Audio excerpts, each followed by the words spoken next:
கர்த்தருடைய பரிசுத்த நாமம் மகிமைப்படுவதாக.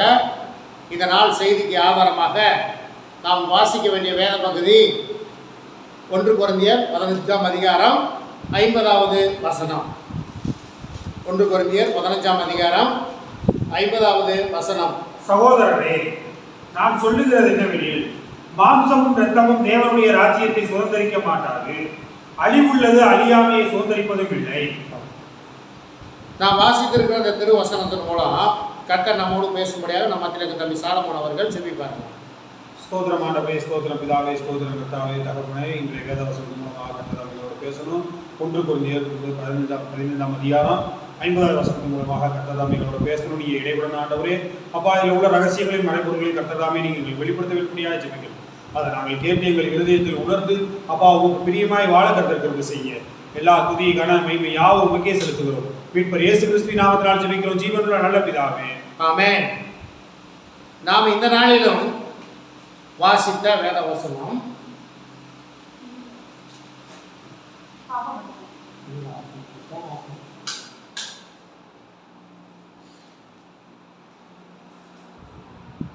இந்த நாளிலும் நாம் வாசித்த வேத வசனம் 1 கொரிந்தியர் 15ஆம் அதிகாரம் 50வது வசனம் இப்படியாக சொல்லுகிறது. சகோதரரே, நான் சொல்லுகிற புத்தி என்னவெனில், அப்படின்னா அப்போஸ்தலனாகிய பவுல் சொல்லுகிற புத்தி என்னவெனில், ஆண்டவராய் இயேசு கிறிஸ்து நமக்கு சொல்லுகிற புத்தி என்னவெனில், மாம்சமும் இரத்தமும் தேவனுடைய ராஜ்யத்தை சுதந்திரிக்க மாட்டார். இந்த மாம்சமும் நமக்குள்ள ஓடுற இரத்தமும் தேவனுடைய ராஜ்யத்தை சுதந்திரிக்க மாட்டார். அப்ப எது சுதந்திரிக்கும்? அழிவுள்ளது அழியாமையை சுதந்திரிப்பதும் இல்லை. சகோதரே, நான் சொல்லுகிற புத்தி என்னவெனில், மாம்சமும் இரத்தமும் தேவனுடைய ராஜ்யத்தை சுதந்திரிக்க மாட்டாது. அழிவுள்ளது அழியாமையை சுதந்திரிக்காது. இந்த அழிவு உள்ளது, அப்ப அழியாதது எது? இல்ல, அழியாது நமக்குள்ள இருக்கிறது எது? ஆத்மா. இந்த ஆத்மாவை கொடுத்தது யாரு? தேவன் கொடுத்தார். இந்த தேவன் கொடுத்த ஆத்மா எப்போதும் அழிந்து போகாது. அது பரலோகத்துக்கு போனாலும் சரி, நரகத்துக்கு போனாலும் சரி, அது அழிந்து போகாது. இதெல்லாம் நீங்க தெரிஞ்சுக்கணும். பரலோகத்துக்கு போனால் மட்டும்தான் அது அழியாமல் இருக்கும் அப்படின்னு நீ நினைக்காதீங்க. உங்களுடைய ஆத்மா பரலோகத்துக்கு போனாலும் அழிஞ்சு போகாது, நரகத்துக்கு போனாலும் அழிந்து போகாது. ஏன்? தேவனுடைய ராஜ்யத்துக்கு போனா அங்க தேவனை தொழுது கொள்கிறதும் ஆராதிக்கிறதும் சந்தோஷமா இருப்பதும் பரலோக ராஜ்யம். நரகத்துக்கு போச்சுன்னா அங்க ஆத்மா என்னத்தை அனுபவிக்கும் தெரியுமா? சதா காலமும் எரிகிற அக்னியிலே அது காணப்படும். அப்படின்னா அது எரிந்து கொண்டே இருக்கும். இது அழிஞ்சு போகவே போகாது. இப்போ நீங்கள் உங்கள் விரலை கொண்டு போய் ஒரு விளக்குலையோ எரிகிற அக்னியிலோ நீங்கள் வச்சுக்கினாங்க, என்ன ஆகும்? சுடும். அப்புறம் வச்சுக்கிட்டே இருந்தால் என்ன ஆகும்?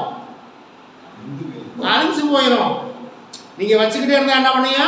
அது எரிஞ்சு எரிஞ்சு எரிஞ்சு எரிஞ்சு கருகி அழிஞ்சு போயிடும். அப்படி போயிடாதே, உங்களுடைய ஆத்மா அப்படி போயிடாது. அது அழிந்து போகவே போகாது. அது பரலோகத்துக்கு போனாலும் சரி, நரகத்துக்கு போனாலும் சரி.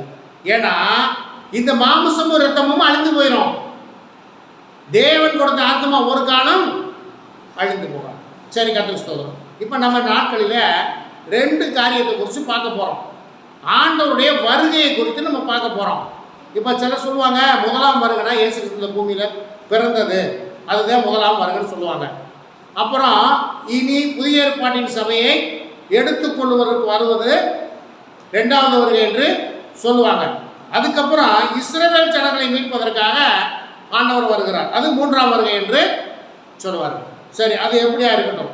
நம்ம இப்போ பார்க்க போது நம்முடைய காலத்தில் ஆண்டவர் இனிமேல் வரப்போகிறது நம்ம என்ன சொல்லுவோம்னா அந்த முதலாம் வருகை. அது என்ன சொல்லணும், நம்ம காலத்தில் நமக்கு அப்புறம் இனிமேல் வரப்போகிறது ஆண்டவருடைய வருகையை முதலாம் வருகை என்று நாம் வைத்துக் கொள்ளுவோம். ஆண்டவர் வரப்போகிறார், இது முதலாம் வருகை என்று நாம் வைத்துக் கொள்வோம். அடுத்த வசனத்தை வாசிக்கிறேன். இதோ ஒரு ரகசியத்தை உங்களுக்கு அறிவிக்கிறேன். இதோ ஒரு ரகசியத்தை உங்களுக்கு அறிவிக்கிறேன். நாம் எல்லோரும் நித்திரை அடைவதில்லை. நாம் எல்லோரும் நித்திரை அடைகிறதில்லை. ஆயிலும் கடைசி எக்காலம் தொனிக்கும் போது, ஆயிலும் கடைசி எக்காலம் தொனிக்கும் போது, ஒரு நிமிஷத்திலே ஒரு இமை பொழுதிலே நாம் எல்லாரும் மறுரூபமாக்கப்படுவோம். நாம் எல்லாருமே மறுரூபமாக்கப்படுவோம். அப்படின்னா யாரு நாம் எல்லாரும்னா? இது யாருக்கு எழுதியிருக்கு? கர்த்தருக்கு பிரியமா ஆயத்தமா இருக்கிற பிள்ளைகளுக்கு. நாம் எல்லாரும் மறுரூபமாக்கப்படுவோம்னா இந்த உலகத்தில் இருக்கிற எல்லாரும் இல்ல, கர்த்தருக்குள் யார் பிரியமா இருக்கிறாங்களோ, கர்த்தருடைய வழியிலே கர்த்தருடைய கட்டளை நிறைவேற்றினாங்களோ அவங்களுக்கு தான் எழுதியிருக்கு. எப்படி எழுதியிருக்கு? ஒரு நிமிஷத்துல. எவ்வளவு நேரத்துல? ஒரு நிமிஷத்துல, ஒரு இமை பொழுதுல நாம் எல்லாரும் மறுரூபம் ஆக்கப்படுவோம். எக்காலம் தொனிக்கும். அப்பொழுது மரித்தோர் அழிவில்லாதவர்களாய் எழுந்திருப்பார்கள். அப்பொழுது மரித்தோர் அழிவில்லாதவர்களாய் எழுந்திருப்பார்கள். நாமும் மறுரூபமாக்கப்படுவோம். இதுதாங்க புதிய ஏற்பாட்டின் சபையில ஆண்டவருடைய முதலாம் வருகையில நடக்க போற ஒரு சம்பவம். ஏன் அதை ஒரு நிமிஷம் ஒரு இமை பொழுதுன்னு வச்சிருக்கிறார் தெரியுமா? அதை ஏன் ஒரு நிமிஷம் ஒரு இமை பொழுதுன்னு வச்சிருக்கிறாருன்னு எத்தனை பேருக்கு தெரியும்? ஏன் என்று சொன்னால் ஆண்டவருடைய வருகை எப்படி இருக்குதாமா? ரகசியமா இருக்கிறது. ஆண்டவருடைய வருகை எப்படி இருக்குது? ரகசியமா இருக்குது. அது யாருக்கும் தெரியாது. ஆண்டவரே சொல்றாரு, ஆண்டவராய் இயேசு கிறிஸ்து சொல்றாரு, என் பிதாவை தவிர வேற ஒருவரும் அறியார்கள். ஏன் அதை அப்படி அறியாம ரகசியமா வச்சிருக்கிறாரு? எத்தனை பேர் யோசிச்சு பார்த்தீங்க? ஏன் அதை ரகசியமா வச்சிருக்கிறாரு? அந்த வருகை ஏன் அந்த ஒரு நிமிஷத்துல ஒரு இமை பொழுதுல நடக்கும்? இதெல்லாம் நீங்க யோசிச்சு பார்க்கணும். இந்த மாதிரி காரியங்களுக்கு வேதாகமத்துல நம்ம யோசிச்சு தியானிக்கணும். அது ஏன் ஒரு நிமிஷம் இருக்கு, ஒரு இமை பொழுது எழுதுது, ஏன் அதை ரகசியமா சொல்லணும்? இந்த கேள்விகளை, இந்த மாதிரி கேள்விகளை உங்க உள்ளத்துல நீங்களே கேட்டு பாருங்க. ஏன் தெரியுமா? இந்த காரியத்தை பிசாசானவன் வஞ்சித்து விடக்கூடாது. வஞ்சிச்சுட்டானா இந்த காரியத்திலையும் உங்களை ஏமாற்றி விடுவான் பிசாசானவன். ஆகவே அதை ரகசியமாக வைத்திருக்கிறார். ஒரு நிமிஷத்துல, ஒரு இமை பொழுதுல கடைசி காலம் தொனிக்கும். இந்த கடைசி காலம் தொனிக்கிற பொழுது யாருக்கெல்லாம் கேட்கும்னு நினைக்கிறீங்க? யார் கர்த்தருக்குள்ள உண்மையா இருக்கிறாங்களோ அவங்க காதல மட்டும் தொனிக்கும், மற்ற யாருக்கும் தெரியாது. பாருங்க, இந்த வருகையில முதலாம் வருகையா இருக்கட்டும், இரண்டாவது வருகையா இருக்கட்டும், ஒரு காரியம் இருக்கு. அது இரவிலே தான் நடக்கும் என்று வேதாகமம் சொல்லுகிறோம். அது இரவிலே தான் அந்த நாள் அந்தகாரப்படும். அப்படின்னா இப்போ ஒருவேளை ஆண்டவருடைய வருகையில நமக்கு இரவா இருக்குன்னு வச்சுக்கோமே, அமெரிக்காவில் எப்படி இருக்கும்? ஆனா இங்க என்ன சொல்லுது? அந்த நாள் அந்தகாரப்படும். ஏன்? அங்க அந்தகாரப்பட்டுரும், இங்க இருளா இருக்கும். என்ன சம்பவித்தது என்று யாருக்குமே தெரியாது. என்ன சம்பவித்தது என்று யாருக்குமே தெரியாது. இந்த பூமியிலே கொஞ்சம் பேர் காணாமல் போயிருப்பார்கள். கர்த்தருடைய பிள்ளைகள் காணாமல் போயிருப்பார்கள். அப்போ கூட இந்த உலகம் என்ன சொல்ல தெரியுமா? உலகம் ஒரு காணாமல் போனது நிமித்தம் உலகம் ஒரு கலக்கத்தில் இருக்கும். உலக மக்கள் ஒரு கலக்கத்தில் இருப்பார்கள், கொஞ்சம் பேர் காணாமல் போயிட்டாங்க அப்படின்னு சொல்லிட்டு இதை குறித்து சிந்திக்காம ஒரு அவர் சொல்லிட்டு இருந்தாங்க ஆண்டவருடைய வருகை இருக்கும், எடுத்துக்கொள்ளப்படும். அதை யோசிக்காம என்ன சொல்லுவாங்கன்னா, ஏலியன் வருவேன்னு சொல்லிட்டு இருந்தாங்க, ஏலியன் வந்து கடத்திட்டு போயிட்டாங்க. இதைத்தான் சொல்லுவாங்க. என்னைக்குமே இந்த உலகமும் இந்த உலக மக்களும் கர்த்தருடைய வார்த்தையை, கர்த்தருடைய காரியங்களை அறிந்து கொள்வதும் இல்லை, அதை தியானிப்பதும் இல்லை, இதை ஏற்றுக்கொள்வதும் இல்லை. இதை கூட இப்படிதான் சொல்லுவோம். அப்போ நீங்க நாள் செல்லும், இன்னும் நாள் செல்லும், அதெல்லாம் யோசிச்சுக்கிட்டு இருக்காதீங்க. அதெல்லாம் யோசிச்சுக்கிட்டு இருக்காதீங்க. ஒரு நிமிஷத்துல ஒரு இமை பொழுதுல அது நடக்கும். அது எப்போ வேணாலும் நடக்கும். அந்த காலகட்டத்துக்குள்ள நம்ம இருக்கிறோம். நம்ம எப்படி இருக்கணும்? அழிந்து போகிற உலகத்துக்காக ஓடிக்கிட்டே இருக்காதீங்க. நான் முன்னுக்கே சொல்லிட்டேன், வேலை செய்யணும், சாப்பிடணும், அதெல்லாம் நமக்கு தேவை. ஒரு மனிதனுக்கு, இந்த பூமியில் இருக்கிற மனிதனுக்கு தேவை. சரி, இந்த பூமியை விட்டு ஒரு நாள் போக போறோம்ல, அதுக்கு தேவையானதை தேடுறீங்களா? அதுதான் முக்கியம்.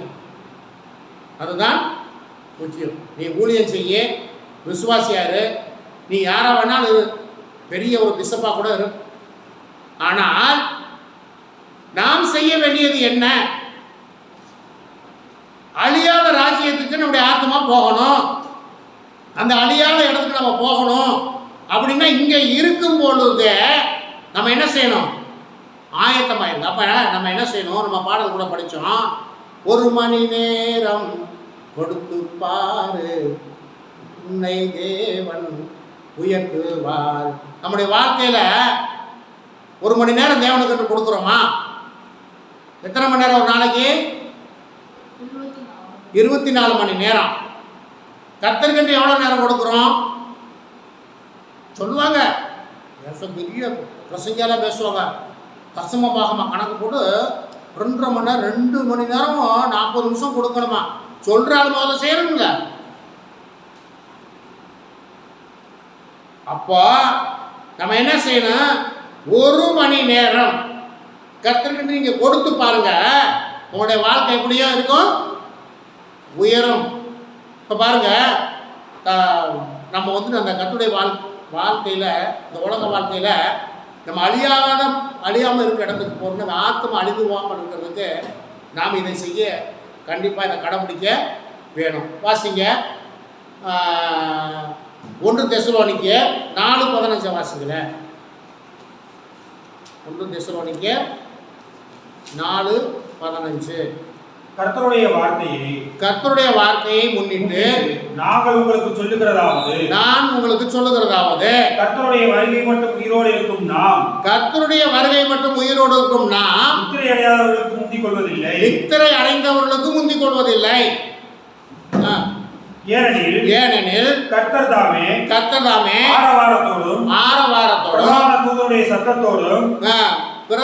தூதனுடைய சத்தத்தோடும் தேவை எக்காலத்தோடும் வானத்திலிருந்து இறங்கி வருவார். அப்பொழுது கிறிஸ்துவுக்குள் மரித்தவர்கள் முதலாவது எழுந்திருப்பார்கள். பின்பு உயிரோடு இருக்கும் நாமும் கர்த்தருக்கு எதிர்கொண்டு போக மேகங்கள் கூட ஆகாயத்தில் எடுத்துக்கொள்ளப்பட்டு இவ்விதமாய் எப்பொழுதும் கர்த்தருடனே கூட இருப்போம். ஆகையால் இந்த வார்த்தையினாலே ஒருவரை ஒருவர் தேற்றுங்கள். அப்ப பாருங்க, இதுவும் இந்த வருகையை குறித்து தான் சொல்லப்படுது. நீங்க இதை பாருங்க, நீங்க ஒரு காரியத்தை யோசிக்கணும். இந்த முதலாம் வருகையை குறித்து நமக்கு அதிகமா அறிவிச்சது சொல்லப்பட்டிருக்கிறது யாருடைய காரியங்களில் வரும்னா, அப்போஸ்தலனாகிய பவுல் தான் நமக்கு சொல்லியிருக்காரு. ஏன் அப்போஸ்தலனாகிய பவுல் இதை சொல்றாரு உங்களுக்கு தெரியுமா? இந்த நிருபம்லாம் யார் எழுதுனது? அப்போஸ்தலனாகிய பவுல். அப்போ பவுல் தான் புதிய ஏற்பாட்டின் சபையை எடுத்துக்கொள்ளப்படுவது பற்றி பவுல் தான் எழுதுகிறார். ஏன் பவுல் தான் எழுதுனத? புதிய ஏற்பாட்டின் சபைக்கு அப்போஸ்தலன் யார் தெரியுமா? புறஜாதி மக்களுக்கு அப்போஸ்தலன் யார் தெரியுமா? பவுல். அப்படி ஒரு வசனம் இருக்கு தெரியுமா உங்களுக்கு? எப்படி இஸ்ரவேலருக்கு யூதர்களுக்கு பிரதான அப்போஸ்தலனாக பேதுருவை நியமித்தாரோ, அப்படியே புறஜாதி மக்களுக்கு என்று என்னை அப்போஸ்தலனாக நியமிக்கிறார்கள் என்று ஒரு வசனம் இருக்கிறது. ஆகவேதான் புறஜாதி மக்களுக்கு இந்த புதிய ஏற்பாட்டின் சபைக்கு உண்டான காரியங்களை பவுல் அதிகமாக எழுதுகிறார். இதை நீங்க புரிஞ்சு கொள்ளணும். இதுதான் முதலாம் வருகை. புதிய ஏற்பாட்டின் சபை எடுத்துக்கொள்ளக்கூடிய காரியங்களில் வசனங்கள் இதுதான். இதை நீங்க நன்றாய் தெரிந்து கொள்ளணும். 2 தெசலோனிக்கேயர் 2:1 வாசிங்க. அன்றியும் சகோதரரே, நம்முடைய கர்த்தராகிய இயேசு கிறிஸ்துவின் வருகையையும் நாம் அவரிடத்தில் சேர்க்கப்படுவதையும்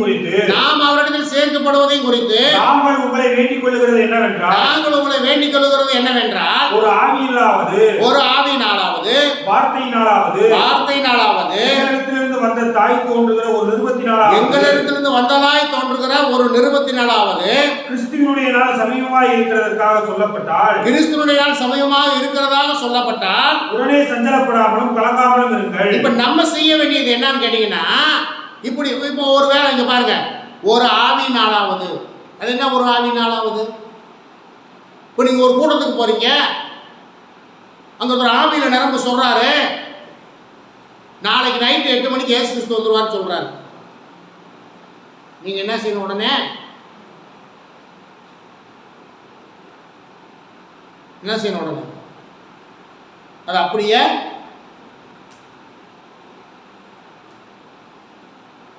சொல்லுங்க, ஏற்றுக்கொள்ளக்கூடாது. நீங்க சொல்லிக்கிட்டு இருக்காங்க ரொம்ப பேர். அப்ப என்ன? ஆவியினாலாவது வார்த்தையினாலாவது.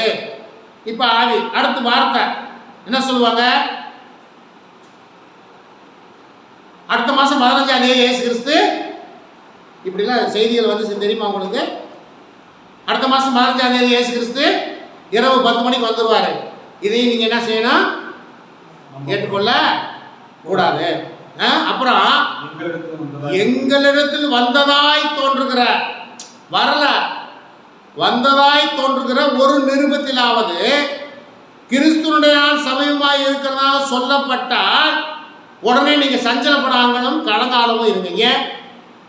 நீங்க வேத வசனத்தை நீங்க தெளிவா அறிஞ்சிருக்க, நீங்க கலங்காமலும் சஞ்சலப்படாமல் இருந்து, ஐயோ நாளைக்கு வந்துருவாரான்னு சொல்லி நீங்க சஞ்சலப்படாம கலங்காம இருந்து, நீங்க கிறிஸ்துவுக்குள்ள என்ன செய்யணும்? உறுதியாய் மட்டும் ஆண்டவருக்குள்ள இருங்க. அவர் சொன்ன அந்த நேரம், அவர் வருகிற நாள் கண்டிப்பா உங்களுடைய வாழ்க்கையில நிறைவேறும். ஆகவே எவ்விதத்தினாலும் ஒருவனும் உங்களை மோசம் போக்காதபடிக்கு எச்சரிக்கையா இருங்க.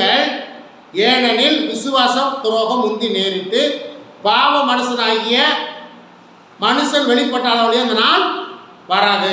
அப்ப இன்னும் சில சம்பவம்லாம் நடக்க வேண்டியது இருக்கிறது. விசுவாச துரோகம் முந்தி நேரிட வேண்டும். போன ஒரு செய்தியில் கூட பார்த்தோம், விசுவாச துரோகம் முந்தி நேரிடும். எப்போ நேரிடும் அப்படிங்கிற இன்னைக்கு பல செய்திகள் வந்த வண்ணம் இருக்கிறது. ஆகவே கர்த்தருடைய பிள்ளைகள், இதுதாங்க முதலாம் வருகை. இந்த முதலாம் வருகைக்கான இந்த வசனம் இந்த மாதிரி இந்த இடங்கள்ல எழுதப்பட்டிருக்கிறது. இது முதலாம் வருகை. அப்போ ஆண்டவராய் இயேசு கிறிஸ்து சொன்னாரு, நான் வரும் நாளை ஒருவனும் அறியான், நான் திருடன் வருகிற விதமாய் வருகிறேன். அப்படின்னா என்ன பண்ண? எப்படி திருட்டுத்தனமா வருவாரா? யாரும் நினையாத நேரத்தில் அவரு வருவார். அப்போ நீங்க என்ன செய்யணும்? விழித்திருந்து ஜெபம் பண்ணி ஆயத்தமா இருங்க. நீங்க எப்பவுமே ஆயத்தமா இருக்கணும். இன்னும் நாள் சொல்லும், இன்னும் கொஞ்ச நாள் இருக்கும், அதெல்லாம் நீங்க நினைச்சுக்கிட்டு இருக்கக்கூடாது. அது எப்பொழுது வேண்டுமானாலும் வரும், எந்த நேரத்தினாலும் வரும், எந்த நிமிஷத்தினாலும் வரும். நீங்க எப்பொழுதும் ஆயத்தமா இருக்கும். இதை கேட்டுக்கொண்டு இருக்கிற சகோதரனே சகோதரிய, அவருடைய வருகை நாட்களிலே நம்ம இருக்கிறோம். அவருடைய வருகைக்கு நீங்க ஆயத்தப்படுங்க. இதுதான் முதலாம் வருகை. சரி, நம்ம அடுத்த ஒரு 2ஆம் வருகை குறித்து பார்க்க இருக்கிறோம்.